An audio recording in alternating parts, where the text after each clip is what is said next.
दोस्तों, आज हम बात कर रहे हैं मेवाड़ की हाड़ी रानी की, जिन्होंने मातृभूमि के लिए और अपने राजा की जीत के लिए इतना बड़ा त्याग किया है कि शायद ही किसी ने किया हो। हाड़ी रानी एक ऐसी वीरांगना थी जिन्होंने अपने सतीत्व की रक्षा के लिए और अपने पति को उसका फर्ज याद दिलाने के लिए अपना सिर ही काटकर पेश कर दिया था। हाड़ी रानी इतिहास के पन्नों पर ऐसा करने वाली सर्वश्रेष्ठ वीरांगना कहलाई। तो आइए जानते हैं हाड़ी रानी की वीर गाथा। हाड़ी रानी बूंदी के हाड़ा शासक की बेटी थी, जिनकी शादी उदयपुर के सुलंबर के सरदार राव रतन सिंह चुंडावत से हुई। बाद में इन्हें इतिहास में हाड़ी रानी के नाम से जाना गया। हाड़ी रानी एक ऐसी वीरांगना थी जिन्होंने अपने सतीत्व की रक्षा के लिए अपने पति को उसका फर्ज याद दिलाने के लिए अपने सिर ही काटकर पेश कर दिया था, ताकि वह अपनी नई नवेली दुल्हन के मोह पाश से बंधा अपने राष्ट्र धर्म से विमुख ना हो। यह उस समय की बात है जब मेवाड़ पर महाराणा राज सिंह का शासन था। इनके सामंत सुलंबर के राव रतन सिंह चुंडावत थे, जिनसे हाल ही में हाड़ा राजपूत सरदार की बेटी से शादी हुई थी। कथा के अनुसार हाड़ी रानी के विवाह को अभी केवल 7 ही दिन हुए थे। हाथों की मेहंदी भी नहीं छूटी कि उनके पति को युद्ध में जाने का फरमान आ गया, जिसमें महाराणा राज सिंह ने राव चुंडावत रतन सिंह को दिल्ली से औरंगजेब के सहायता के लिए आ रही अतिरिक्त सेना को रोकने का निर्देश दिया था। चुंडावत रतन सिंह के लिए यह संदेश उनका मित्र शार्दुल सिंह लेकर आया था। पत्र पढ़कर हाड़ी सरदार का मन व्यतीत हो गया। अभी उनके विवाह को 7 ही दिन हुए थे और पत्नी से बिछड़ने की घड़ी आ गई थी। कौन जानता था कि युद्ध में क्या होगा। एक राजपूत रणभूमि में अपने शीश का मोह त्याग कर उतरता है और जरूरत पड़ने पर सिर कटने से भी पीछे नहीं हटता। औरंगजेब की सेना तेजी से आगे बढ़ रही थी, इसीलिए उन्होंने अपनी सेना को युद्ध की तैयारी का आदेश दे दिया।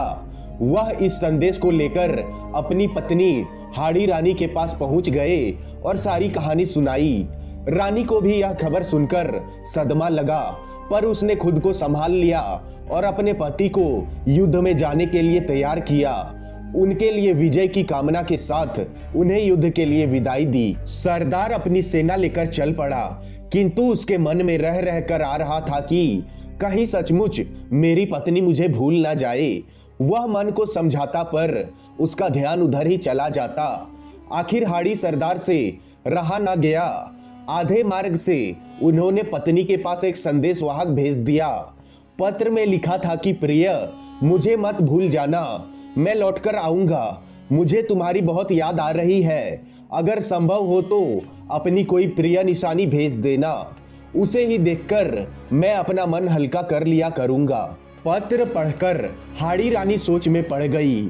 अगर उनका पति इसी तरह मोह से घिरा रहा तो शत्रुओं से कैसे लड़ेंगे। अचानक उनके मन में एक विचार आया। उन्होंने संदेश वाहक को अपना एक पत्र देते हुए कहा, मैं तुम्हें अपनी अंतिम निशानी दे रही हूँ। इसे थाल में सजाकर सुंदर वस्त्र में ढककर मेरे वीर पति के पास पहुंचा देना, किंतु याद रखना कि उनके सिवा इसे कोई और ना देखे। हाड़ी रानी के पत्र में लिखा था, प्रिय, मैं तुम्हें अपनी अंतिम निशानी भेज रही हूँ। तुम्हें मेरे मोह के बंधनों से आजाद कर रही हूँ। अब बेफिक्र होकर अपने कर्तव्य का पालन करना। मैं स्वर्ग में तुम्हारी भेंट जोऊंगी। पत्र संदेश वाहक को देकर हाड़ी रानी ने अपनी कमर से तलवार निकाली और एक ही झटके में अपना सिर धड़ से अलग कर दिया। संदेश वाहक की आंखों से आंसू निकल पड़े। स्वर्ण थाल में हाड़ी रानी के कटे सिर को सुहाग के चूनर से ढककर संदेश वाहक भारी मन से युद्ध भूमि की ओर दौड़ पड़ा।